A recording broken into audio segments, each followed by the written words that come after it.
कि हमारे देश के गृह मंत्री जी का जो बयान है, अंबेडकर जी के बारे में तोड़ मरोड़ कर पेश किया गया है। और जो दशकों से जो हमारी कांग्रेस सरकार थी, मैं पूछना चाहता हूं उन कांग्रेस नेताओं से कि उन्होंने अंबेडकर जी के लिए क्या किया। हम जब से देख रहे हैं और किताबें पढ़ रहे हैं, सबसे पहले बता दूं कि लगभग लगभग अभी अभी लगभग 2012 की बात है कि जो हमारा नेहरू जी थे, नेहरू जी ने अंबेडकर जी को कोड़े मारते हुए एक ऐसा उन्होंने एनसीईआरटी में 11वीं किताब में एक अभिलेख छपवाया और एक कार्टून बनवाया कि उसमें नेहरू जी द्वारा कोड़े मारे जा रहे हैं। इतनी स्थिति खराब कर दी थी उनकी। इसके अलावा बताना चाहता हूं कि हमारे कांग्रेस के सरकार में जब वो मंत्री कानून मंत्री रहे, लेकिन जब उनका स्वर्गलोक हो गया उसके बाद उनको भारत रत्न दिया। क्या जरूरत थी कांग्रेस को कि उनके स्वर्गवास के बाद ही उनको उनको भारत रत्न देने का प्रयास किया। मैं पूछना चाहता हूं कांग्रेस के नेताओं से कि आपने इंदिरा जी को भारत रत्न दिया, नेहरू जी को भारत रत्न दिया और अंबेडकर जी को क्यों नहीं दिया।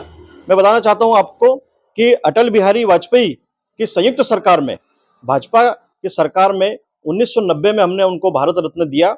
और इसके अलावा बताना चाहता हूं कि अंबेडकर जी की जो पंच तीर्थ जो उनके स्थान है, जो लंदन में है, बंबई में है, इंदौर में है, महू में है, वहां पे उन क्षेत्रों का विकास भी किया हमने।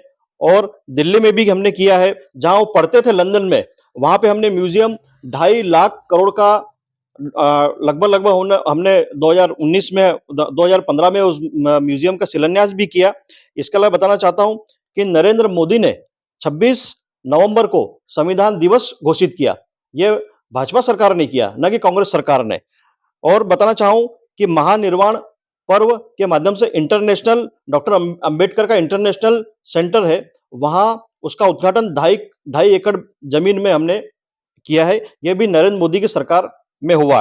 मैं आपको बताना चाहता हूं कि राजीव जी जब उस समय सरकार में थे, तब उन्होंने सबसे लंबा भाषण आरक्षण विरोधी दिया, जबकि बाबा साहेब के विचार आरक्षण से संबंधित थे। उन्होंने हमारे आदिवासी, गरीब, एसटी, ओबीसी और सभी समाज को समाहित करके लोकतंत्र को मजबूत कैसे बनाए, इस पे काम किया। लेकिन कांग्रेस ने कभी भी आरक्षण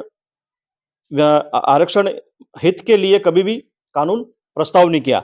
इसके अलावा मैं बताना चाहता हूं कि कांग्रेस ने बाबा साहेब को कभी चुनाव भी जीतने नहीं दिया।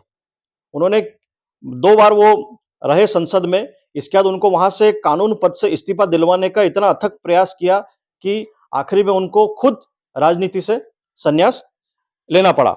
मैं बताना चाहूं कि बाबा साहेब की जो विचारधाराएं थी, लोकतंत्र को कैसे मजबूत किया जाए और कैसे उनकी जो मूल जो लोकतंत्र की जो अपनी जो विचारधाराएं या मार्गदर्शन, उनको हम कैसे जनता के साथ, जनता के बीच में पहुंचाएं, वो काम हमारी भारतीय जनता पार्टी की सरकार ने किया है। और कहीं ना कहीं योजनाओं के साथ उनका क्रियान्वयन कर हमारे उन गरीब वर्गों के लोगों को उठाने का काम किया है।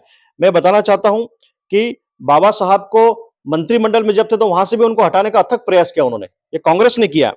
बाबा साहेब ने, बता दूं कि जब उनकी मृत्यु हो गई थी और इसके बाद उनके संविधान जो उन्होंने लिखे थे, जो संविधान की बातें की लिखी थी उन्होंने, उसको भी तोड़ने की कोशिश और उनके कानून में संशोधन के लिए बहुत प्रयास किया। लेकिन जो काशीराम जी थे उत्तर प्रदेश के, उनकी वजह से वो चीजें आज तक चली आ रही।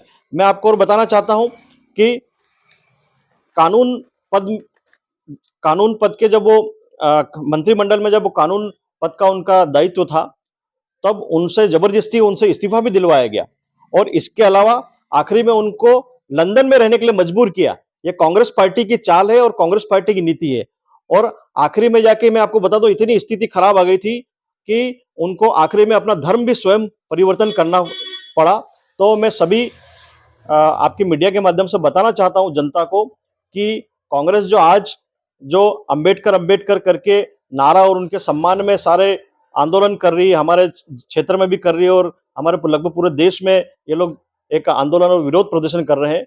मैं पूछना चाहूंगा कि कांग्रेस की जो सरकारों ने पूर्वोत्तर में क्या हमारे अंबेडकर जी के साथ क्या किया, और आज भारतीय जनता पार्टी कहीं ना कहीं उनके विचारों, उनके मूल उद्देश्यों और संविधान के अधिकारों की रक्षा करते हुए आज भी हम लगत जब से भारतीय जनता पार्टी नेतृत्व में आई है और आज तक उनके विचारों का, उनके आरक्षण संबंधित अधिकारों का पूरा-पूरा पालन किया जा रहा है और पूरे देश को यही संदेश देना चाहते हैं कि कांग्रेस की नीति वाक़ई में हमारे देश और हमारे गरीब तबके और एसटी, एससी, ओबीसी सभी प्रकार के वर्गों के लोगों के लिए मानसिकता उनकी बहुत खराब थी और कहीं न कहीं भाजपा मैं आपको बता दूँ कि उन्हीं सभी काम को लेकर आज देश में विकास की ओर आगे बढ़ रही है।